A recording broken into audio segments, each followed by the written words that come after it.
I returned from Singapore after 10 years apart, dreaming of surprising my daughter Hannah and meeting my 4-year-old granddaughter Grace in the beautiful Denver home I bought them. But as I quietly turned my key in the front door, I heard my son-in-law's voice cut through the silence. "Clean that mess up faster, or you'll get another beating tonight." I froze. Through the doorway, I saw Hannah on her hands and knees, picking up shattered dishes with trembling fingers, wearing a dirty apron that read, "Hamilton Family Property." They dared to treat my daughter like this, I would make them pay. My name is Jacob Bennett, and this is the story of how I stood up to protect my little girl. Before I share this powerful story about family and justice, comment below with your location and current time. I'm curious to know if you're listening during your morning coffee or winding down for the night.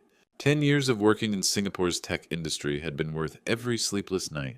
I'd built data centers under that relentless tropical sun, saved every dollar, all for this moment. Coming home to surprise Hannah and finally meet Grace face to face. The Denver streets looked exactly as I remembered as my taxi pulled up to the house on Cherry Creek Drive. Same red brick facade, same white picket fence, same oak tree where Hannah used to climb. This was the house I'd bought for her before leaving for Singapore, my gift to ensure she'd always have a safe place to call home. I stood on the sidewalk, hands trembling as I pulled out my key. Hannah had no idea I was coming. This was going to be the surprise of a lifetime. The front door opened silently. I stepped inside, grinning as I prepared to call out, "Surprise!" But the word died in my throat when I heard a man's voice from the living room. "Clean that mess up faster or you'll get another beating tonight." My blood turned to ice. Through the hallway I saw Hannah on her hands and knees, scrubbing vomit from the hardwood floors. She wore a dirty apron with words that made my stomach lurch. "Hamilton Family Property." My daughter labeled like she belonged to them. Suddenly Huxley's demeanor shifted completely. His face transformed from cruel anger to a bright smile as he strode toward me with arms outstretched. "Dad, welcome home," he exclaimed with false warmth. "What a wonderful surprise. Hannah was just helping with some housework. You know how she is, always wanting to pitch in." Hannah scrambled up quickly, untying the degrading apron and shoving it behind a couch cushion. Her movements were frantic, desperate. "Dad," she said, forcing a smile that didn't reach her eyes. "I'm fine, just tired." A small figure peeked out from behind Hannah's legs, Grace seeing me in person for the first time. Her big brown eyes studied me with curiosity and fear. "Mommy," Grace whispered, "who is that man?" The words hit like a punch. Despite our video calls, I was still a stranger to her. I crouched to her level voice, gentle despite the turmoil inside me. "Hey, sweetheart, I'm your Grandpa Jacob. Remember me from our video calls? I've been working far away, but now I'm here to visit you and Mommy." Grace buried her face against Hannah's leg, overwhelmed. Hannah placed a protective hand on her daughter's head, and that's when I saw it. A dark purple bruise wrapping around Hannah's forearm. "Hannah," I started, but she quickly pulled her sleeves down, shooting me a look that screamed, "Not now." Huxley clapped my shoulder with practiced familiarity, warning in his eyes. "She's been a little clumsy lately," he said with a hollow laugh. "You know how women can be, always bumping into things." Something was very wrong. The confident daughter I'd left had become a frightened animal, constantly glancing at her husband for approval. My granddaughter, who should have been running into my arms, cowered behind her mother, like I was a threat. Standing in what should have been a joyful reunion, one thought crystallized with absolute clarity. I needed to find out what had happened to my family.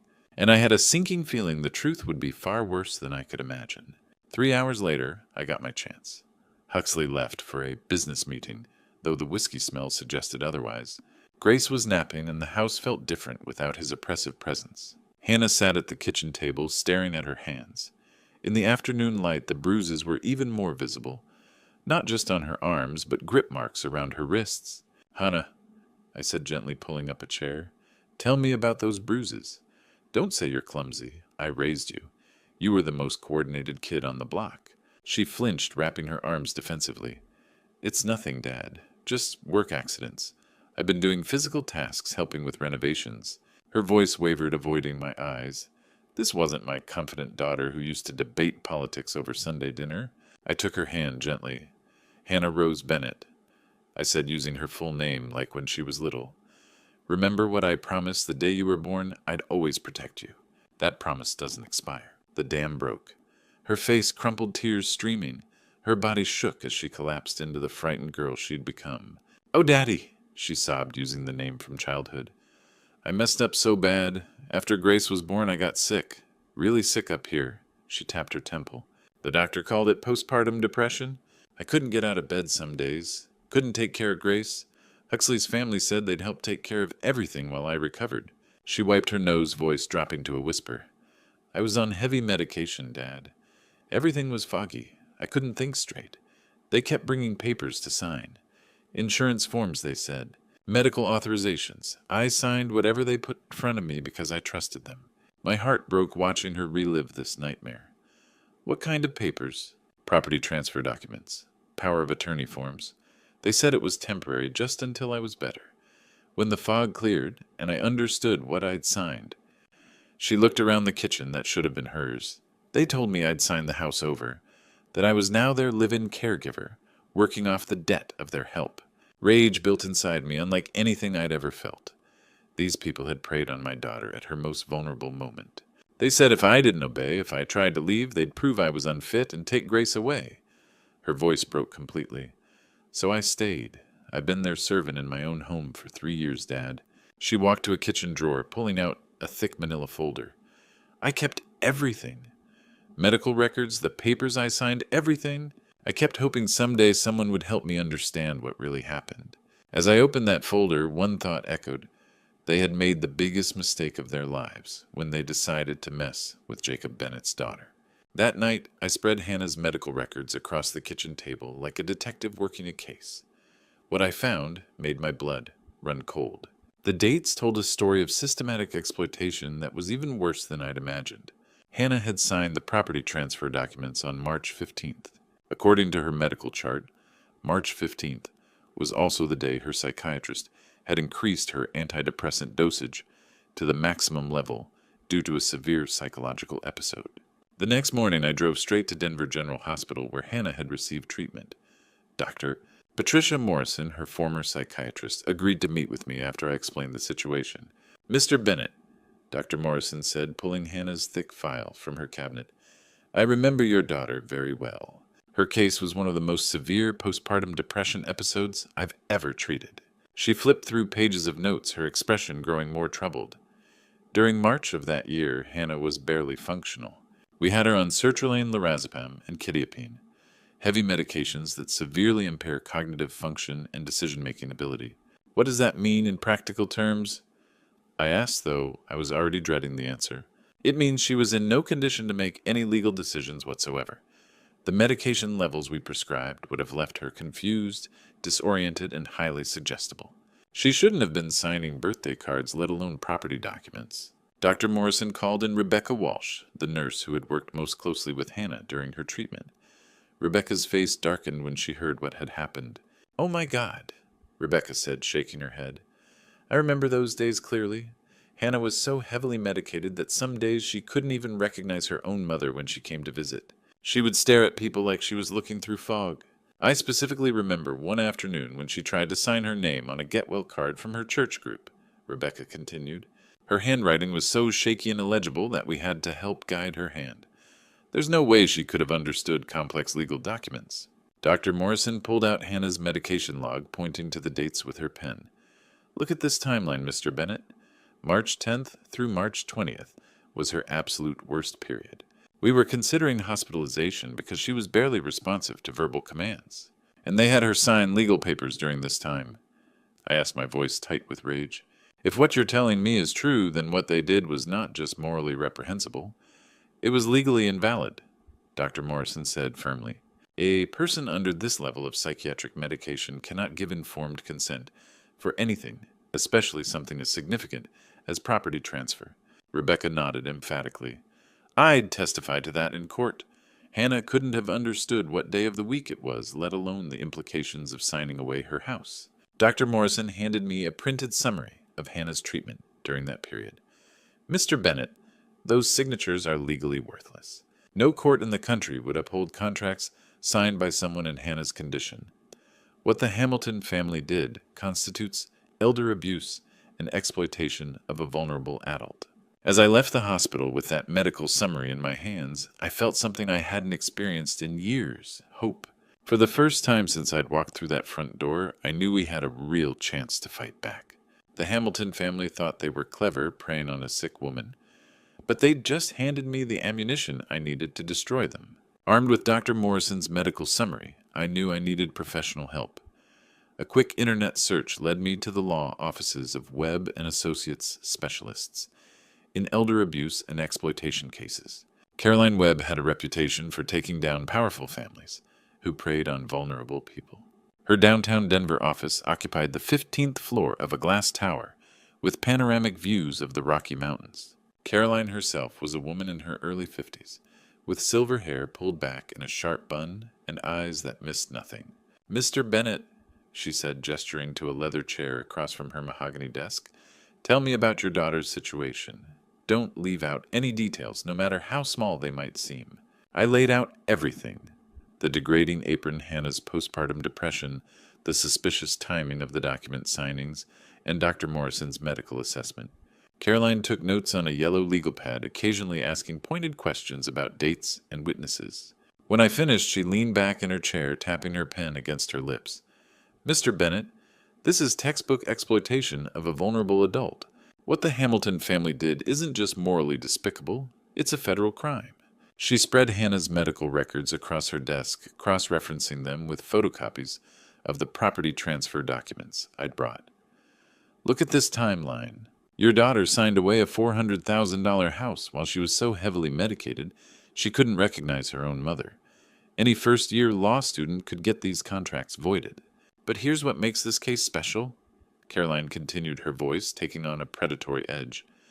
"The Hamilton family didn't just commit fraud. They created a pattern of ongoing abuse, forcing Hannah to wear that apron, making her work as an unpaid servant, threatening to take away her child. That's human trafficking, Mr. Bennett." My heart pounded as the full scope of what had happened to Hannah became clear. "What can we do about it?" "We're not just getting your daughter's house back," Caroline said firmly. "We're sending the Hamilton family to federal prison.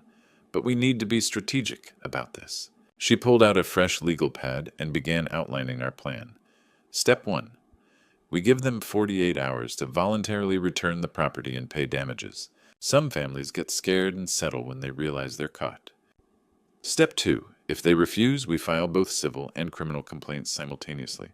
Civil suit to recover the house and damages, criminal referral to the FBI for human trafficking and exploitation charges. Step 3. We contact the Denver Post. Public pressure can be incredibly effective, especially against families who care about their social standing. "And step 4, I asked. Caroline smiled, and it wasn't a pleasant expression. "Step 4 is when we destroy them completely. Asset forfeiture, prison sentences, and civil judgments that will bankrupt them for generations." She stood up and extended her hand. "Mr. Bennett, I've been practicing law for 25 years, and I've never seen a case with stronger evidence. The Hamilton family picked the wrong victim when they targeted your daughter." "What do we do first?" I asked, shaking her hand. "Tomorrow morning, you and I are going to pay them a visit. We'll give them a chance to surrender peacefully. If they're smart, they'll take it." Her eyes glittered with anticipation. "If they're not, we'll teach them what happens when you mess with Jacob Bennett's family." Walking out of that office, I felt more powerful than I had in years. The Hamilton family was about to discover that their biggest mistake wasn't just exploiting my daughter. It was doing it while her father was still alive to fight back. The next morning, Caroline and I drove through the gates of the Hamilton estate in Cherry Hills Village. The mansion loomed before us. 3 stories of Colorado sandstone with towering columns displaying wealth built on exploitation. A butler led us through marble hallways lined with oil paintings of Hamilton ancestors. William Hamilton waited in his mahogany study, seated behind a massive desk. He was 70-something with silver hair and the soft features of inherited privilege. "Mr. Bennett," he said with outrising voice dripping condescension, "I understand you have concerns about your daughter's living arrangements. Hannah is very happy working for our family." "Working," I said, rage-controlled but visible. "You mean being your unpaid slave in her own house?" William laughed coldly. "You're nobody, Bennett. My family has owned this city for 4 generations. We have judges, politicians, and police commissioners in our pocket. You think one old man can threaten us?" Caroline stepped forward, placing a thick folder on his desk. Mr. Hamilton, I'm attorney Caroline Webb. These are your daughter-in-law's medical records from Denver General, along with expert testimony from her psychiatrist. She opened the folder precisely. On March 15th, Hannah signed property documents while under maximum dose psychiatric medications. Dr. Patricia Morrison states Hannah was so heavily medicated she couldn't recognize her own mother. William barely glanced at the documents. Hannah signed voluntarily. We have witnesses. You exploited my daughter's mental illness. I leaned forward. That's a federal crime, Hamilton. Human trafficking exploitation of a vulnerable adult fraud. Uncertainty flickered in William's eyes. He picked up the medical records, his confidence cracking as he read Dr. Morrison's assessment. This is ridiculous, he blustered, voice lacking conviction. Hannah needed help. We provided it. She's grateful. Caroline smiled like a shark. Grateful, is that why she wears an apron saying Hamilton family property? Why your son threatens to beat her? William's face flushed red. How dare you come into my home making these accusations? I'll have you arrested for harassment. Call the police, Caroline said calmly. I'd love explaining how your family held a mentally ill woman as an unpaid servant for 3 years. Huxley burst in, face twisted with rage. Dad, why are we talking to these people?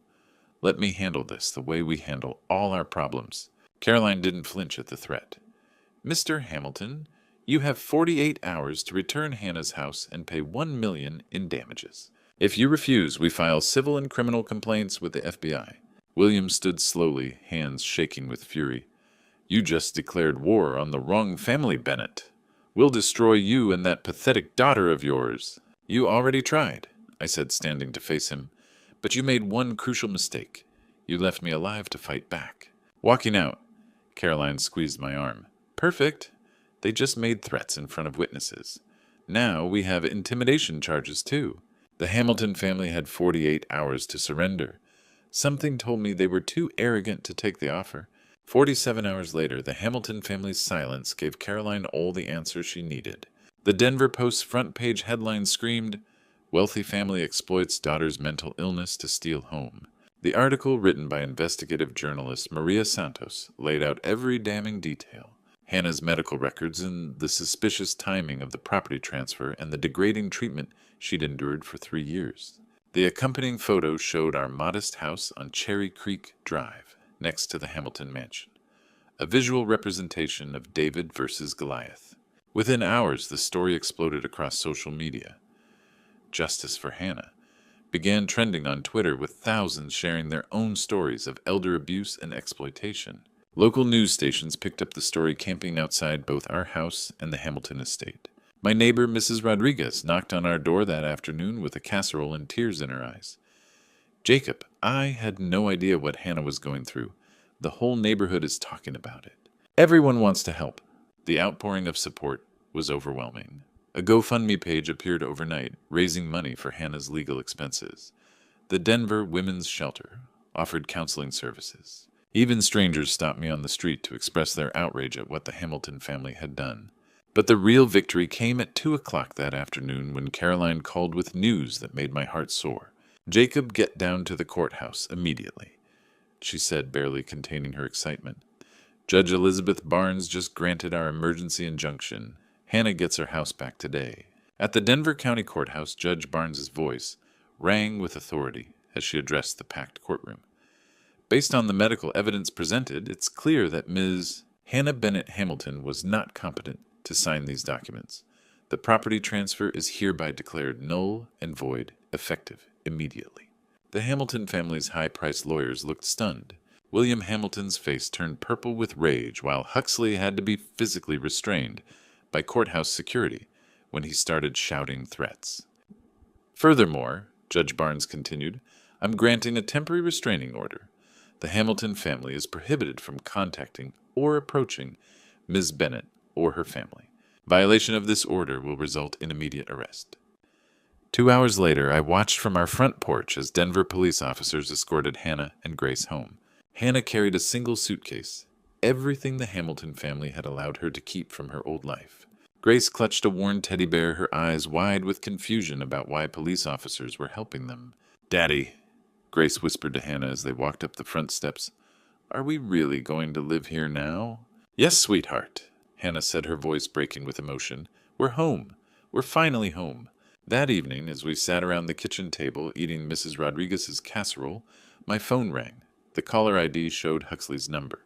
"Answer it," Caroline advised, holding up her own phone to record. "Let's see how stupid he really is." I put the call on speaker. Huxley's voice was slurred with alcohol and rage. "This war isn't over, old man. You think you've won? We will destroy you all. You have no idea what we're capable of." "Are you threatening my family?" I asked calmly. "I'm promising you," Huxley snarled. "Enjoy your little victory while it lasts. Soon you'll wish you'd never come back from Singapore." The line went dead. Caroline smiled grimly as she stopped her recording. "Congratulations, Jacob. He just handed us another felony charge." That night, as Hannah tucked Grace into her own bedroom. For the first time in 3 years, I felt something I hadn't experienced since walking through that front door a week ago: hope. But Huxley's threats echoed in my mind. This battle was won, but the war was far from over.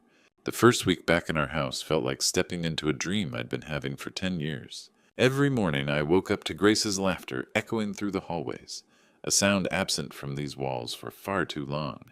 Hannah moved through rooms like someone rediscovering a forgotten language, pausing in doorways, running fingers along familiar surfaces, as memories of happier times flooded back. "Dad," she said one morning, finding me making pancakes, "I forgot how good coffee tastes when you're not afraid someone's going to scream at you." Grace slowly warmed up to me, her shyness melting as she realized I wasn't leaving. The breakthrough came Tuesday afternoon when I found her struggling with a bicycle clearly too small for her. "Need help there, sweetheart?" I asked, crouching beside her. She looked up with Hannah's eyes full of determination and frustration. "I want to ride like the big kids, but my bike is too baby." That afternoon we bought a bright pink bicycle with training wheels and streamers. Watching Grace's face light up as she pedaled around our driveway was worth every sleepless night in Singapore. I threw myself into fixing the neglected house.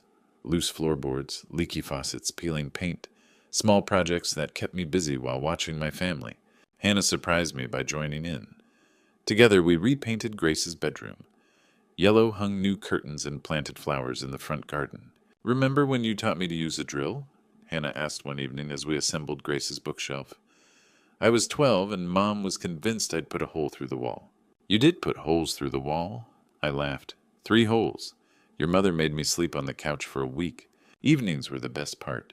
Real family meals with conversation and laughter instead of tense silence. Grace would chatter about her day, showing drawings or asking me to read her favorite story about a brave little mouse. "Grandpa," she said one night, the word rolling off her tongue naturally for the first time, "will you read me the mouse story again?" My heart nearly burst. "Of course, sweetheart. As many times as you want." Hannah caught my eye and smiled. A real smile, not the forced expression from when I first arrived.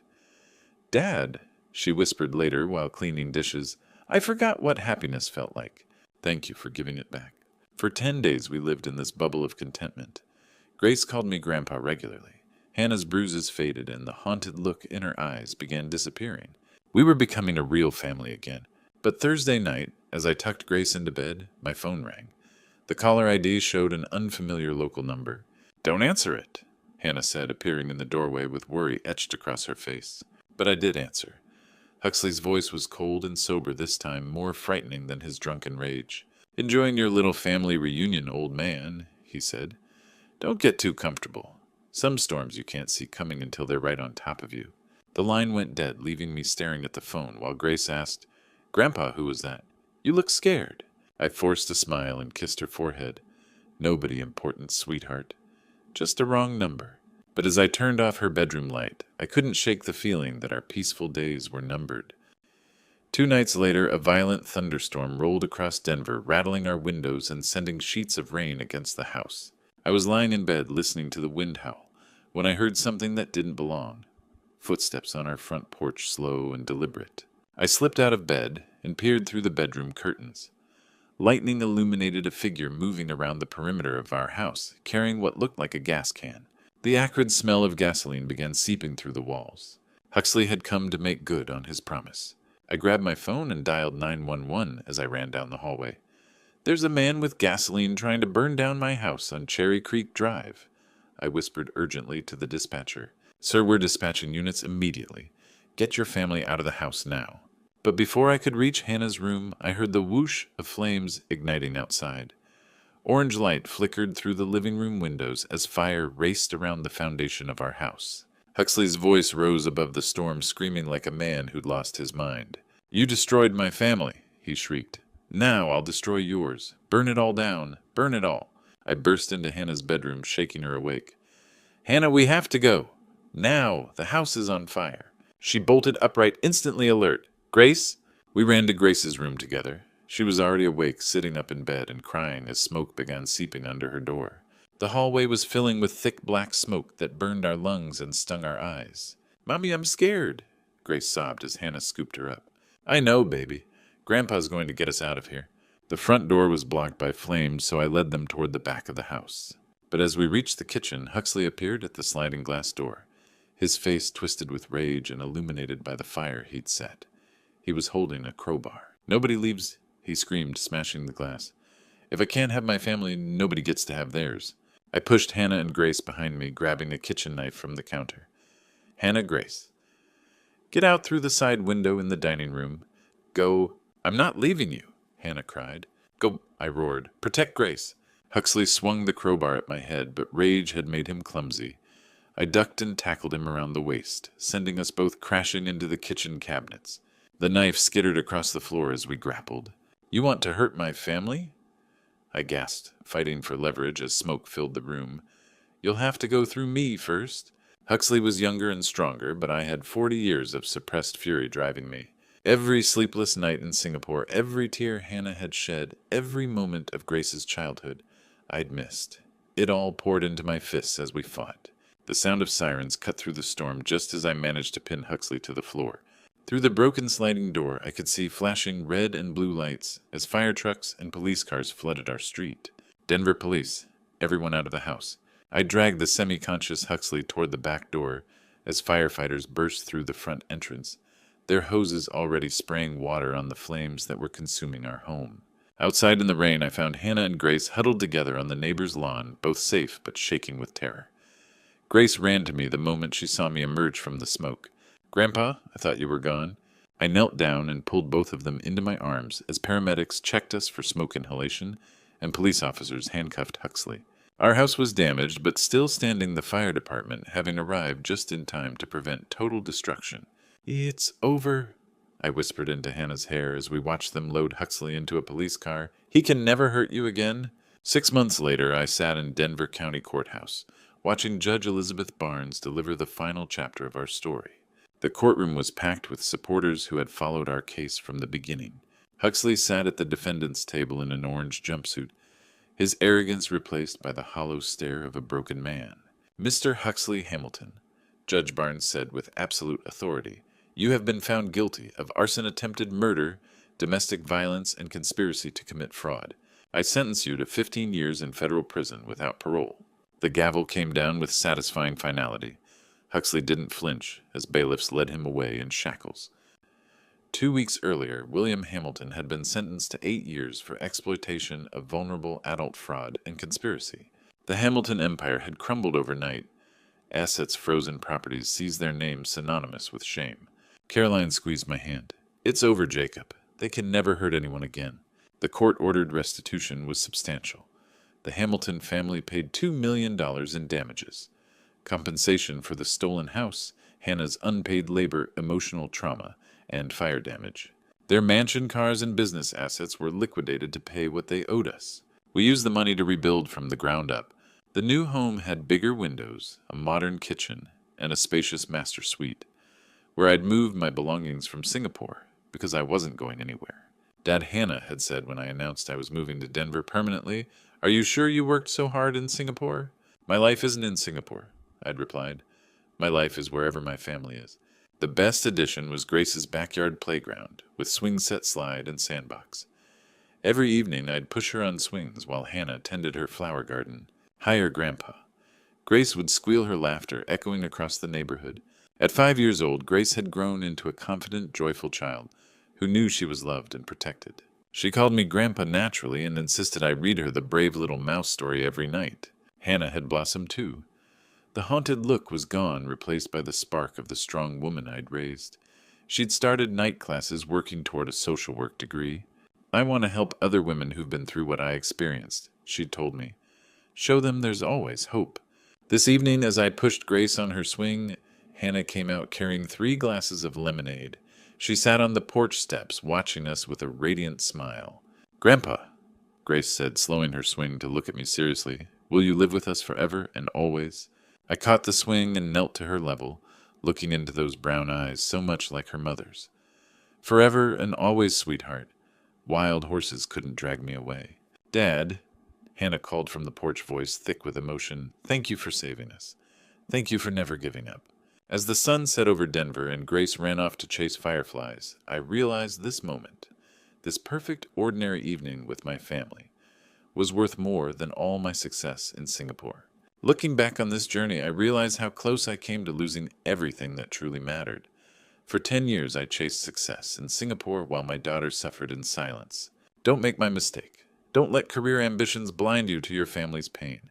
This true story taught me that God has a way of bringing us home when we're needed most. I believe the Lord guided me back to Denver at exactly the right moment, just as He guides all of us through our darkest hours. Sometimes what looks like coincidence is actually divine intervention. The Hamilton family thought they could exploit a vulnerable woman without consequences. But they forgot that God sees everything and justice always finds its way. Hannah's strength during those 3 terrible years showed me that faith can sustain us through unimaginable hardship. These grandpa stories aren't just about my experience, they're about the power of family bonds that can never truly be broken. When I saw Grace hiding behind her mother, afraid of the grandfather she barely knew, I understood the price of my absence. But love has a way of healing even the deepest wounds. If you're working far from home, remember that no amount of money can replace the moments you miss with your children and grandchildren. Success means nothing if your family is suffering while you're away. This true story could have ended very differently if I'd arrived even a few weeks later. The greatest blessing wasn't the court victory or the new house. It was Grace calling me Grandpa with genuine love in her voice. These grandpa stories remind us that being present is the most precious gift we can give our families. That's why I share these grandpa stories, to inspire other grandfathers to prioritize what truly matters. Don't wait for a crisis to bring you home. Don't assume your loved ones are okay just because they don't complain. And never underestimate the power of a parent's love to move mountains when their child needs them. This true story changed all our lives forever. Hannah found her strength. Grace learned she was protected, and I discovered that home isn't a place. It's the people who love you unconditionally. If this story touched your heart, please share your own family experiences in the comments below. Don't forget to subscribe to our channel for more inspiring true stories that celebrate the unbreakable bonds of family love. Your story might be exactly what someone else needs to hear today.